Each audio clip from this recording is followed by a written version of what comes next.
આજે બનાસકાંઠાના મુખ્ય મથક પાલનપુર ખાતે ગુજરાતના મુખ્યમંત્રી ભૂપેન્દ્ર પટેલ પહોંચ્યા હતા.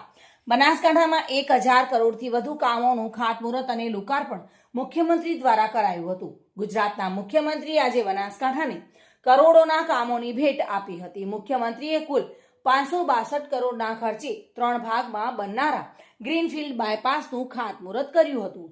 24.5 કિલોમીટરની લંબાઈવાળા બાયપાસ રોડને લઈને બનાસકાંઠાના નાગરિકોની ટ્રાફિક સમસ્યાનો અંત આવશે.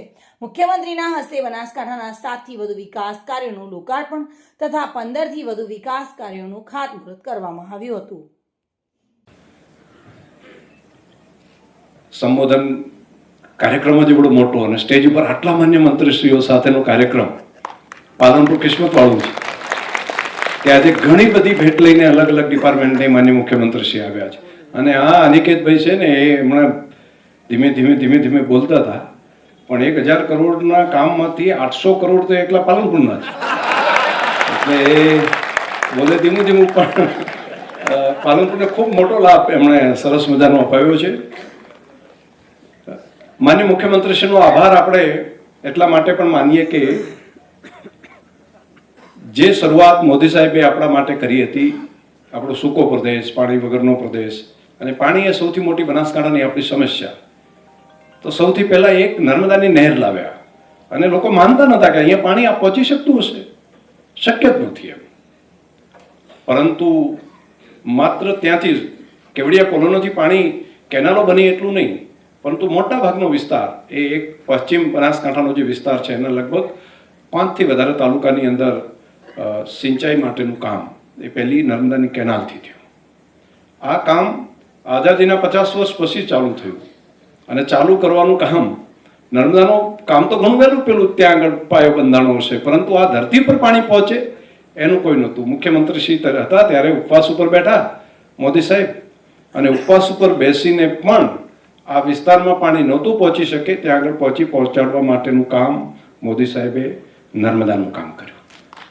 આજે સીએમ સાહેબે અમારી સાથે સંવાદ કર્યો કે સખી મંડળની બહેનોને જે કાર્ય કરે છે એમાં જ પડતી તકલીફો, કે કેવી રીતે એ લોકો આત્મનિર્ભર બને છે, ઘરથી બહાર નીકળવું, કેવી રીતે વસ્તુનું વેચાણ કરવું, એના વિશે એમને માર્ગદર્શન આપ્યું છે. અને જેમાં તકલીફ પડતી હોય તો એમને અમને સાથે બેસીને કીધું કે તમે અમને જણાવો તો અમે તમારી તકલીફ અમે સંપૂર્ણ રીતે પૂર્ણ કરીએ. અને હવે અમને વચન પણ આપ્યું છે કે જે ધાર્મિક સ્થળો હોય છે ત્યાં પણ સખી બહેનોને સ્ટોલો આપવામાં આવશે અને કાયમી માટે જે વેચાણ કરીએ છીએ, જે સખી મંડળના જે મેળા થાય છે એના પૂરતું અનિવાર્ય નહીં રહે, પણ અમને સ્ટોલ પણ આપવામાં આવશે, બુક દુકાનો પણ આપવામાં આવશે.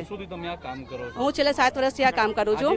ખૂબ સરસ મજા આવી એમની સાથે સંવાદ કરવાની, અને અમને ગમ્યું કે એમણે અમારી સાથે એક સીએમ તરીકે નહીં પણ એક ઘરના વ્યક્તિ તરીકે અમારી સાથે સંવાદ કર્યો છે.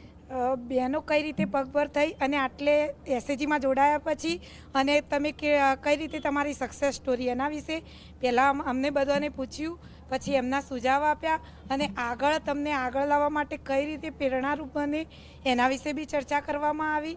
અને સીએમ સરથી વાત કરીને એવું ના લાગ્યું કે અમારા સામે કોઈ, એમ તો ગુજરાતના રાજા જ કહેવાય ને, તો કોઈ રાજા બેઠા છે, એમ કે અમારા કોઈ ભાઈ બેઠા છે. જે રીતે એ રીતે અમને બહેનોથી એમ હસીને એમને વાત કરી, સારું લાગ્યું એમ કે આપણા સીએમ આટલા બહેનોને આગળ લાવવા માટે અવનવા પ્રયત્નો કરે છે. એમના માટે બહુ ખુશી છે કે અમને આવા સીએમ મળે. આજે ખાસ કરીને તો બનાસકાંઠા જિલ્લામાં અને પાલનપુર શહેરમાં જે અમારા બાયપાસનું ખાતમુહૂર્ત કરવામાં આવ્યું તે ખૂબ જ મોટું ને ઐતિહાસિક એક વિકાસનું કદમ ગુજરાત સરકારે આ જિલ્લાને ભેટ આપ્યું છે. કારણ કે આ બાયપાસ એ આગામી સમયમાં આ જિલ્લા માટે, પાલનપુર શહેર માટે, પાલનપુર વિસ્તાર માટે માત્ર બાયપાસ જ નહીં પરંતુ વિકાસનો એક રાહ બનશે.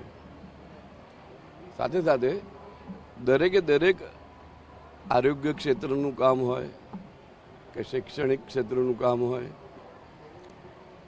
ઇન્ફ્રાસ્ટ્રક્ચરમાં તો અમારો લક્ષ્મીપુરા બ્રિજ, અમારો રતનપુર મેરવાડા બ્રિજ, ગઠામણનો બ્રિજ, ડીસાની અંદરનો એક રેલવે બ્રિજ, આ રીતે રેલવે બ્રિજ, કુમાર છાત્રાલયો, શાળાના રૂમો, સર્વાંગિક રીતે બનાસકાંઠા જિલ્લાને આગામી સમયમાં ખૂબ જ સારો વિકાસ સધાય, વિકાસના પથ ઉપર વધુ ને વધુ અગ્રેસર જિલ્લો દોડે એ દિશાના કામોનું ખાતમુહૂર્ત અને લોકાર્પણ આજે કરવામાં આવ્યું. દિનેશ રાણા સાથે bureau report, today Gujarati news.